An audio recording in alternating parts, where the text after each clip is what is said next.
We are back. Men's Breakthrough is back. And for probably the next 7 or 8 weeks, 9 weeks or so, I have a really amazing guest, Stephen Frew. And Dr. Frew and I are going to talk about relationships. And so today we're going to talk about the guarded self. And I got a little bit of history with the guarded self, that different times in my life when things didn't go my way, the life didn't go my way, I didn't get my way, or things were said to me in a way that I didn't like, I got a little guarded. Maybe you know what that's like. So I'm trying to think of a time that my life really went from like being totally vulnerable, totally open, totally courageous to guarded. And I think it probably would have happened somewhere in the married part of my life, like being married. And I'm going to think about that. But before I come up with that story, I'm going to bring on Dr. Frew. Dr. Frew, how you doing? I'm doing good. I don't know if I want this hat on or not. I'm going to take it off. You see my bald head. There we go. That's right. Well, you had a hat on. You look so good in the hat. I thought I would put my hat on. But, I put my hat on. I looked like a guy that was down by the bar or something like that. So, you look like you're going fishing or something. Yeah. Scratching my butt, that kind of thing. All right, Lester, let's talk. Dr.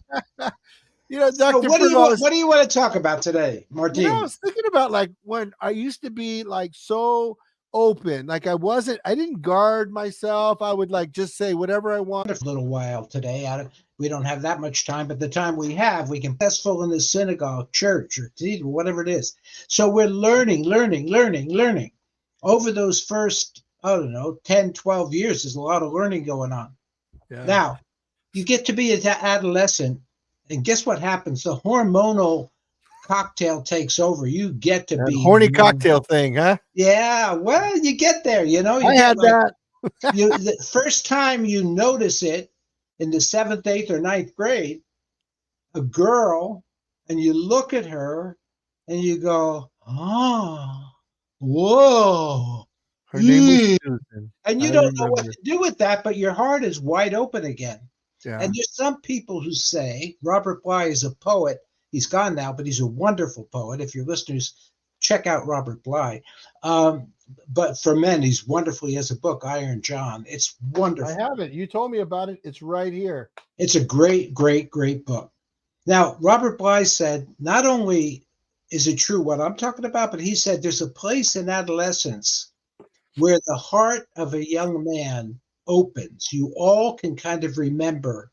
I remember a day in the fall. Yes, I remember a day in the fall in college.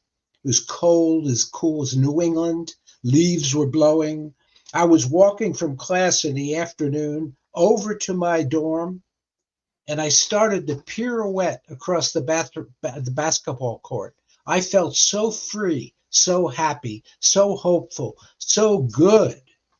Robert Bly talks about that moment in every young man's life, a moment of openness, and what you do with that moment of openness. So some of the things that we're going to talk about is that you take that openness to the first young woman who really makes a big impression on you, and your hormone cocktail is stirring, and all kinds of chemical reactions are going on inside you, and you think you've just died and gone to heaven, and you can't sleep, and you're worried about a zit on your face, or you're worried about whether your car is clean, whatever you're worried about, but you are wide open. You are what we call in love. So real quick, before the worry, the moment of openness doesn't have any worry, right? Right. I don't think it does. Yeah. So I can remember that. So I remember mine. So it was in 6th grade, and we had a 6th grade party, and they played music, and I started to dance, and I liked dancing. I was dancing, and a couple of the guys made fun of me because I was dancing. Yeah. And I remember I looked at him, and it's going to sound totally conceited or arrogant. I looked at him and I'm like, I'm cooler than you. Like, what you say doesn't matter. And I just kept dancing. Yes. But you know what? If it was other people that would have said it, the ones that I thought were cooler than me or something. Yeah. I probably would have had that affect me. We call those the Power Rangers. the people in your life who are influential and strong, and you want them to like you. To approve of me, yeah. Yeah, yeah. So they can do great damage Yeah. if you don't have a tribe. One of these times we're going to talk about creating your own tribe. Not Yeah. today. We're going to talk about it. We're going to talk about finding your voice and Yeah. creating your tribe. Now, what that's about is right there. What Martine just said. He was dancing. He was happy. He was open. You could say this the word enthusiasm, you know that word? For Has sure. the root of that word is entheos. You know And what? Theos. In Greek, and that means God within you. He Oh, was accessing God within him. He was nice. dancing like David of old. He was in his spiritual center. Yeah, indeed. Now, the Power Rangers come along and they go, you know, Martine, you're not that cool a dancer. Or I this is remember the wrong. I can tell you my Power Rangers. I know my Power Ranger moment. Yeah, there you Go ahead. You go. keep going though, and I'll tell you. Go ahead. Well, that right there. So if he doesn't have a tribe, he doesn't have somebody to run that by. He gets a little bit shamed or a lot shamed, Yeah, I back off. and Yeah. in the shaming, he starts to talk to himself differently. Like maybe he says, "What's the matter with you, Martine?" I mean, that's kind of silly, isn't it? I mean, Yeah. John wasn't dancing. Yeah. He's more grown up or more sophisticated than me. What an idiot I must be, or something like that.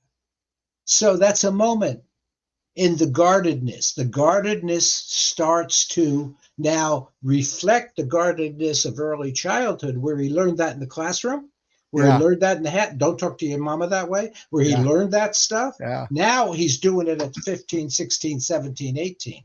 Yeah. Now, so then other relationships happen. But you were going to tell a story and then we'll go to the other Well, relationship. yeah. Now keep going. My story's not as important as what you're talking about. So, but I can see that when I started this out, I was talking about my marriage and going into my marriage, but clearly the guardedness happened when I was a child. And if I think about the emotion that I felt after when I was getting triggered, the emotion that I was experiencing during the trigger was the guarded emotion. It was that guarded emotion. Like I think, okay, in my marriage, I was like maybe 35. That way that I was feeling when some of the stuff that happened when I was younger, the same feeling. Wasn't Yeah. a new feeling. It was a Yes. familiar feeling. I, Yeah. and what I was clear about is I didn't like that feeling. Right. Well, one of the things there is that when you're feeling when you're getting married or when you were married? When I was married, when I When had you been were. married for about, 7 or 8 years. Okay, that's a perfect point. Yeah. Because that's the what I call the hormone cocktail lasts for, most there's 50 to 55% of marriages fail. A lot of them fail right around the 5 to 7 year mark. Why is that? Because the hormone cocktail carries you a certain degree, and your aspirations and your hope and your excitement carry you for a while. But sooner or later, you're going to start saying, "Who are you really? Who am I really?" Yeah. And you're going to start opening, trying to see, I can be much more open with her than this, or I would like much more openness from her. For example, in our sexual life, I'd Yeah. like much more openness than we have. How do we do that? Hey, Dr. Frew, we've been married 7 years and we don't have sex anymore. What's going on? Yeah. Well, what's going on is that two of you have kind of made a silent agreement to be guarded about these intimate moments that you've never really shared with anybody in your life, and you're 35 years old. So you don't talk about the real stuff, you talk about the daily stuff. And if you're a male, what happens But is, you know what you do, doctor? You're in the background, you're wishing you could talk about what you really want to talk about. Like I know I can say, this is what I'm talking about. I'm talking about this, but you know what? I really wish I could talk about this. And as I'm talking, I might be having a good time, but there's a little bit of resentment that's growing back here because I can't really share what I yes, want to share. that's right. And guess what the male does? This is really interesting to me because what men do, my wife and I were just talking about this early this morning. She said, why is it something that she was talking about with some of her clients? I said, well, I think if you want to put a great big generalization on it, I know you can't fine tune it, but women are really relationship based, and we're task-based. And if you Yeah. look at it that way, it's just a way to look at things. It's not, don't anybody out there think, I don't have a research degree, but it's true in a way that what we do in that situation is we start thinking about action items. We start analyzing. We start diagnosing. We start theorizing. We start all of that stuff that we're so good at, Yeah. what we call the We're CEO brain. concluding. We're concluding things. We're Yeah, resolving. Like yeah, I know, like I yeah, resolve, like I know, like I resolve thoughts. Like I concluded a thought, and that resolved this thing for me. And I'll tell you, it was mostly always wrong. yeah. It was Oh, always, yeah, but yeah. but the If thing you is that I'm a smart rat. So whatever I conclude, I think is right, and I stand by it. Me too. Me too. Not only are you smart, but you're superior and condescending. And so Well, I it know that sounds good, because but it's not. no, That sure sounds nice, doesn't it? it takes one to know one, right? So what you do, yeah, well, not only that, but I'm the smartest guy in the room. So I can see what if she was on this video, she would we come up with an example and I'd say, sure, I know better than Lynn who she is. And then she'd Yeah, say, no, you don't. But I think I do. And so we yeah. are then now we're fueling the guardedness. Now we're Mm. amping it up because if she thinks that I know better than she does who she is, she's got to be more guarded, not less guarded. Yeah, And we're gonna yeah. and I've got to and protect. Gottman, Yeah, yeah, she got to self-protect.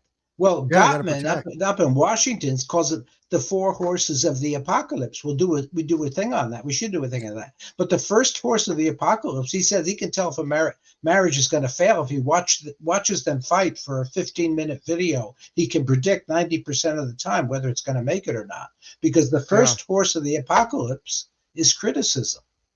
And that's what Mm. we're talking about right there. If I'm diagnosing and theorizing about her, what it comes across to her is I'm superior and I'm criticizing her. Yeah. So There's no. men, There's no. There's no. There's no. There's nothing you can do about criticism. It comes at you, and it's hard. That criticism's a hard thing to defend, because you're often defending a negative. You're defending something that's negative, so you're trying. It just doesn't work. It's like it's a false thing that you're trying to defend. So it becomes all positional. It's all whatever my opinion is, and how can you defend against my opinion, right? oh yeah. Well, Yeah, Gottman's second horse of the apocalypse, criticism produces defensiveness. That's what you're picking up right there. yeah. Criticism, one, produces defensiveness, two. And what does defensiveness produce? Stonewalling. Oh, Stone, Stonewall. Okay. Stonewalling produces contempt. And by the time you get to contempt, game's over, he says. The relationship has lost any chance of making it. So Is you that got to Gottman in Gottman, uh-huh. John Gottman. An emotional intelligence guy? Yeah. No, that's not emotional intelligence. That's somebody Oh, he's else. talking. Is that the one that did him? What is it? The therapy. I can't think of who emotional intelligence was, but I thought that was Gottman. yeah, Okay. but Yeah. it's not John Gottman. Okay. But Gottman is up in Washington, and he's the one that talks about the four horsemen of the apocalypse. That's how you Yeah. get it. Okay.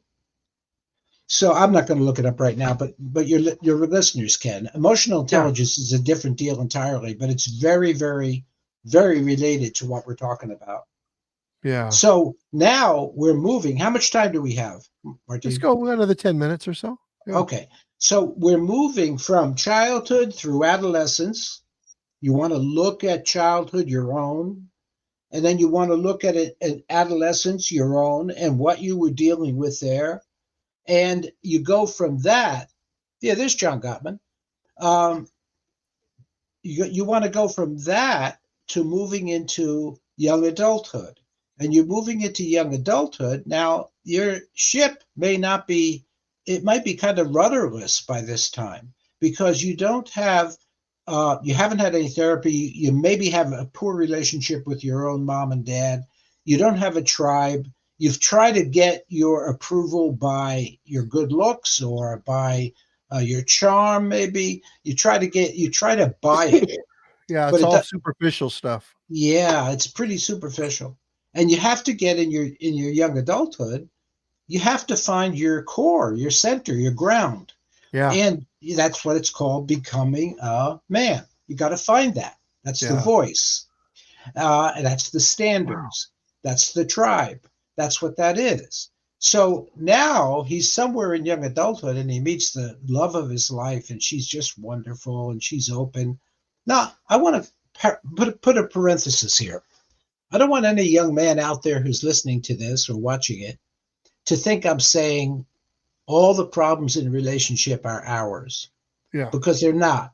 No. But what we fail at is trying to find out what the problems the woman has. We fail at that miserably because we can't do it. We're not qualified. We're not certified.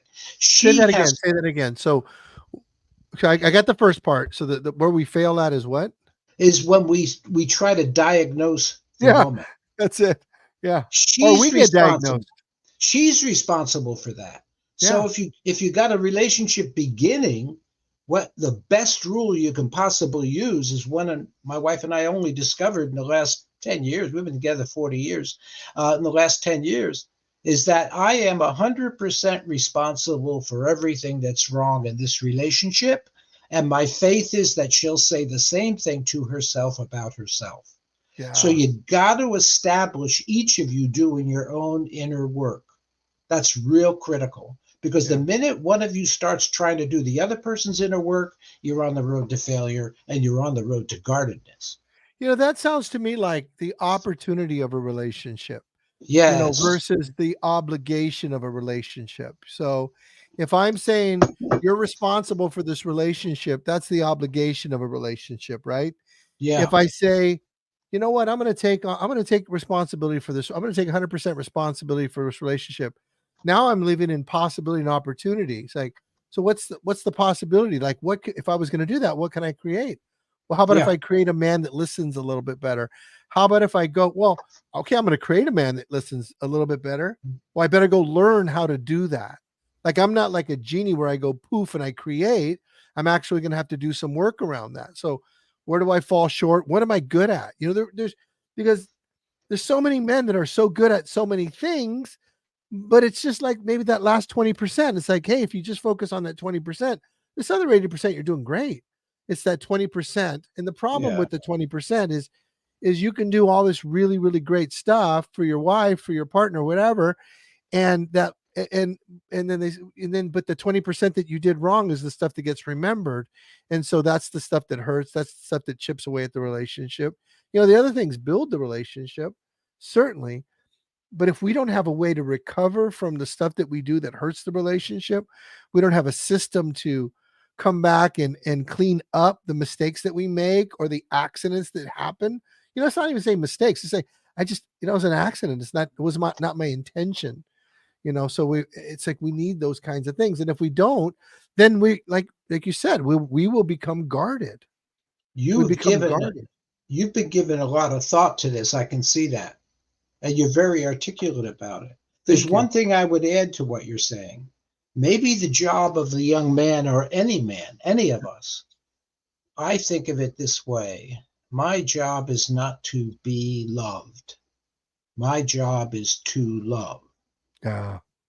So if I take that as a kind of standard, then I give up my mommy self. Do you love me? Oh, she Yeah. talked bad to me. Yeah. Oh, all that mommy stuff. Seeking And approval. It's like that's that. yeah, Yeah. yeah, It's trying it's to all it's about, you're trying to collect. yeah, you're trying to be loved. Maybe you Yeah. never were loved. I don't Yeah. know. But Well, I'll tell you that's, something. Let me throw something out there. yeah, So throw it. I said to myself for the longest time, this is probably one of my deepest pains that I have, Dr. Fru, is that I made up a story that my father never loved me. Like that was his Yes, thing. yes, And I lived that story, and I was I was okay with that story because the story made sense. yes, yes, About 3 weeks ago, I was in this box of stuff, and there was a picture of I was maybe 9 months old, and there's a picture of my father holding me, and he's smiling. I don't have another picture of my father holding me. Now listen, I had a great family life. My father is a good guy. He provided for us. We weren't rich, but we always had food. Blah blah blah. He was a tough guy. He used to beat the crap out of us, but that's the old style, right? You know, and but I've said he didn't love me. He didn't love me. And I looked at this picture, Dr. Fruit, and I started to consider that maybe he did. But I've been so guarded for so many 59 years old. I probably Yes. made up this narrative somewhere around 4 or 5 years old. So I've got Yes. like 50, 55 years of this narrative, right? So Yes. even the consideration of being loved by this man is is is hollow. It does not have emotion in it. Yeah. It has a glimmer of hope or wishful kind of thinking kind of a thing, but it is so devoid of emotion, Right. you know. And Right. that's where my guardedness is. My guardedness comes from all there. It's amazing that you told that story because we're about out of time. Mhm. I have a story to tell you about what you just told. When I was 13, I left home. I was on my own pathway. I couldn't stand the city anymore. People in the eighth grade were already into drugs. One of my friends had overdosed and so on. New Jersey, inner city, New Jersey. I left home. I went to live on a farm. I found the farm. I asked the farmer if I could live there. He said, yeah. My father drove me in his 41 Pontiac up to the farm. It was an all day drive. There was no interstate. It was an old 1952, 1951, somewhere, 1951. So my father drove me to the farm. The farmer's name was George, 525 acres, dairy farm, 100 cows. I got there. I didn't know what the hell I was doing or why, but all I knew is I wanted to be there. So we're standing in the road out in front of the farmhouse, asphalt road. And I have a little cardboard suitcase with a few belongings I had. And my father says, well, goodbye, Stephen. And he turns around and gets in the car and drives off. Now I was 13. Now, for the next 25 years or more, I stayed with that image. Somewhere around 30 something, I'm in therapy. I had studied theology for 8 years. I had become a pastor. I failed miserably at being a pastor because I hadn't had any psychotherapy. I didn't know who the hell I was. So one of the things I did in psychotherapy is I write my father a letter and I say, and he's broke. He's dead broke. He was a milkman all his life, blah, blah, blah. He's dead broke. And I write him a letter and say, I'll pay for it, but I want you and mom to come out here and see my therapist with me. They did. $99, 4 days and 5 nights on the Trailways bus, $99. They came across the country and he went to my therapist, who I was fortunate to have, Paul Fairweather, wonderful therapist.